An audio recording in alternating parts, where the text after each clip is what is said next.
mounting and dismounting what I consider to be a low profile tire off of a BMW.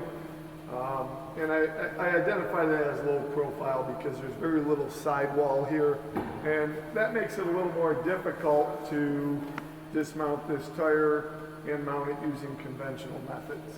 So the first thing I'm going to do is I'm going to remove the valve core to deflate the tire. Because this is a rubber stem tire monitor, I'm comfortable removing the valve core. If it was a solid aluminum one, I would be using one of our deflators, and what they do is they thread onto the end of the valve stem, they push the valve core in, and they allow the air to escape. These are also marked.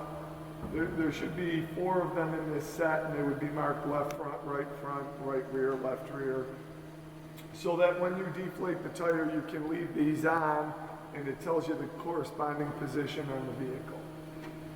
So like we did with our conventional tire, I like to start in the back. I want to make sure that the valve stem tire monitor combination is clear of the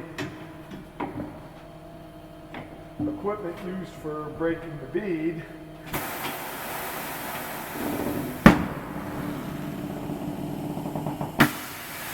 And to ensure it's fully off of the bead on the back, I'll rotate it into a couple of different positions.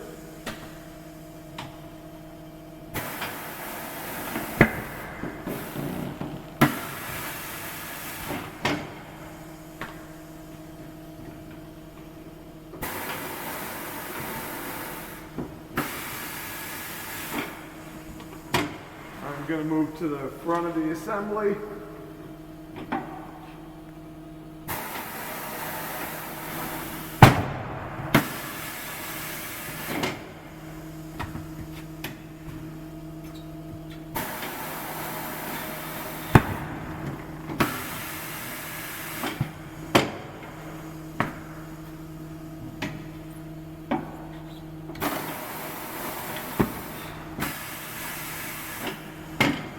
Things to note: if I was afraid of marking the edge of the rim, we do have plastic protectors that go on the bead breaker, but I was comfortable doing this, and I knew that I wasn't going to interfere with the edge of the rim. The other thing worth noting is if you look at this tire closely, the tire itself extends over the rim, and that is to protect the rim from curb rash.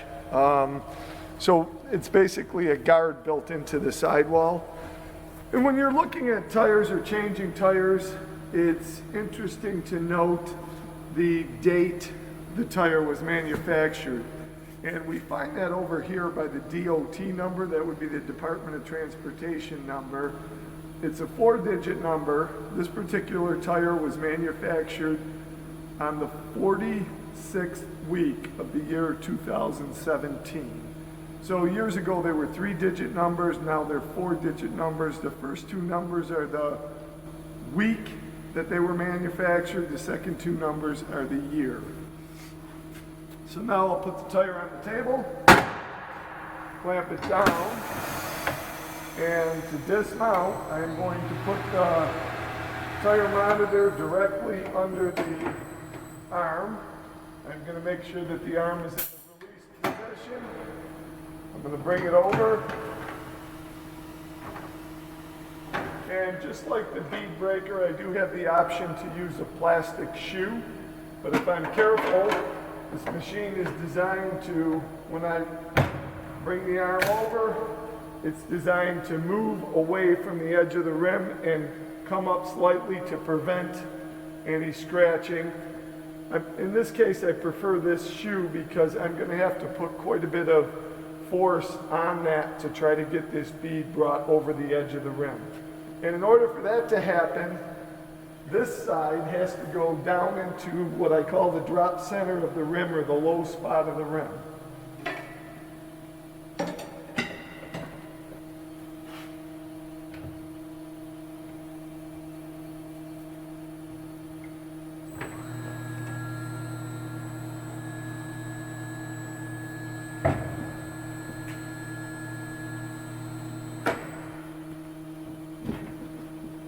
And just like before, I'm going to lift the lower bead up into that drop center.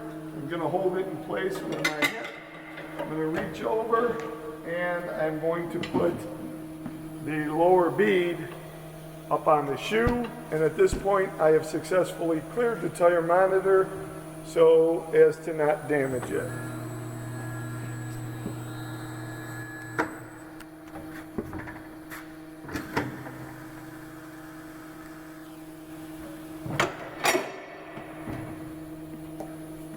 So assuming I am going to mount a new tire or used tire back on the wheel, first thing I do is I'm going to use an ample amount of tire lubricant to prevent damage to the bead area of the tire.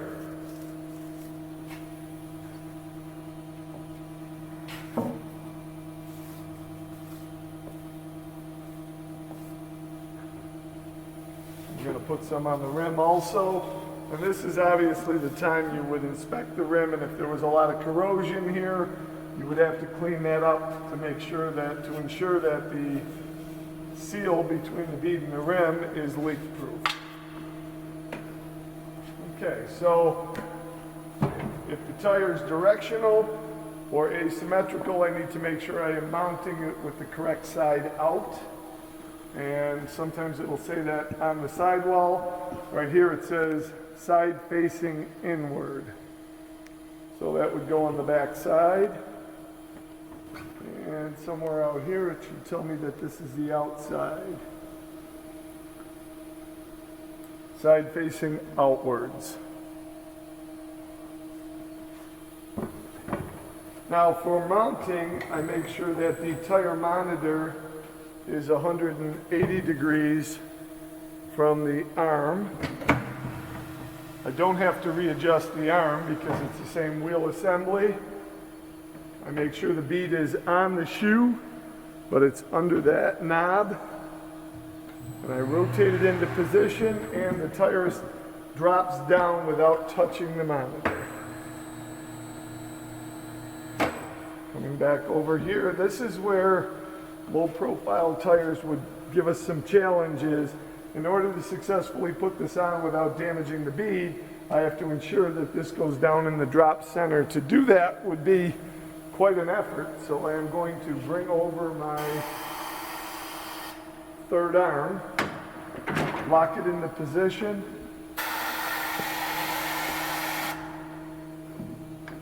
adjust the rollers, lower it so that I know that bead is below the drop center. I'm also making sure that the bead sits on top of the shoe, because if it were to get in front of that shoe as it's coming around, it can cut it, damage it, and permanently ruin the tire.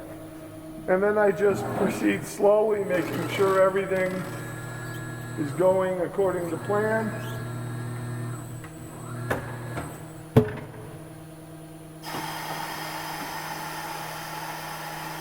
Raise it up, hit the yellow button to release it and swing it out of the way. Release the arm, put it in its released position, and now it's time to inflate the tire.